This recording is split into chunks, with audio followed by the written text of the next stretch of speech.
Report ചെയ്ത് മന്ത്രി V ശിവൻകുട്ടിയുടെ രാജി ആവശ്യപ്പെട്ടുള്ള യുഡിഎഫിന്റെ പ്രതിഷേധത്തിൽ സെക്രട്ടേറിയറ്റിന് മുന്നിൽ പ്രതിപക്ഷ നേതാവ് വി.ഡി. സതീശൻ സംസാരിക്കുകയാണ്. അതിലേക്ക് പ്രത്യേകമായ പരിഗണന നിയമസഭയിൽ സംസാരിക്കുന്നതിന് കിട്ടുന്ന നിയമപരമായ സംരക്ഷണം മാത്രമാണ്. ബാക്കി എല്ലാ എംഎൽഎമാരും ഈ നാട്ടിലെ എല്ലാ പൗരന്മാരെയും പോലെ ഒരേപോലെ മാത്രമുള്ള ആളുകളാണ്. അവർക്ക് തുല്യമായ അവകാശങ്ങളാണ് ഉള്ളത്. നമ്മുടെ ഭരണഘടനയുടെ 14-ാം വകുപ്പ് അനുസരിച്ച് എല്ലാവരും നിയമത്തിന്റെ മുന്നിൽ തുല്യരാണ്. Equality before law. നിയമത്തിന്റെ മുന്നിൽ ആർക്കും പ്രത്യേകമായ പരിഗണനയില്ല. ഈ വാദം, സർക്കാരിന്റെ വാദം ശരിവെച്ചാൽ ഒരു എംഎൽഎ മറ്റൊരു എംഎൽഎയെ കുത്തിക്കൊന്നാൽ ആ എംഎൽഎക്കെതിരായി കേസെടുക്കാൻ പറ്റുമോ? സ്പെഷ്യൽ പ്രിവിലേജ് കൊടുക്കാൻ പറ്റുമോ? ഇത് ഞങ്ങൾ ചോദിച്ചു. ഇത് തന്നെയാണ് സുപ്രീം കോടതി വിധിയിൽ പറഞ്ഞത്.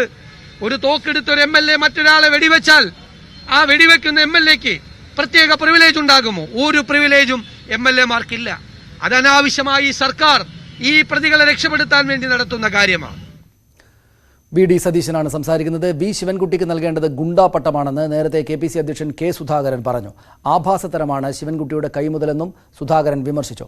നിയമസഭാ കയ്യാങ്കളി കേസിൽ വിചാരണ നേരിടുന്ന വിദ്യാഭ്യാസ മന്ത്രി വി. ശിവൻകുട്ടി രാജിവെക്കണമെന്ന് ആവശ്യപ്പെട്ട് യുഡിഎഫിന്റെ പ്രതിഷേധ ധർണയിൽ സംസാരിക്കുകയായിരുന്നു അദ്ദേഹം. സംസ്കാര സമ്പന്നനായ ഒരു വിദ്യാഭ്യാസ മന്ത്രിയുടെ സ്ഥാനത്താണ് ആഭാസത്തരം മാത്രം കൈമുതലായ ശിവൻകുട്ടി എന്ന് പറയുന്ന നിങ്ങളുടെ ജനപ്രതിനിധി ഇരിക്കുന്നത് എന്ന് നിയമത്തെ വോട്ടർമാർ ഓർക്കണം എന്ന് ഞാൻ സ്നേഹത്തോടെ അപേക്ഷിക്കുക.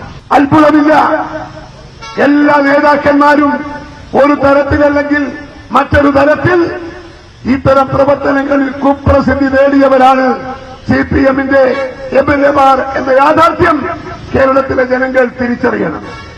ഞാൻ ഈ നിയോജക മണ്ഡലത്തിലെ ജനങ്ങളോട് പറയുന്നു, തെരഞ്ഞെടുത്ത നിങ്ങളിൽ നിന്ന് സമ്മർദ്ദം വേണം.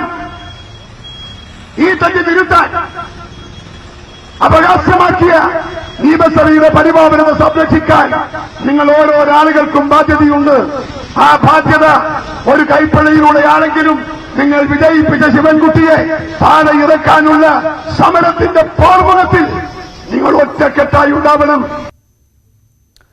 ഇടവേളയ്ക്ക് ശേഷം വാർത്തകൾ തുടരും.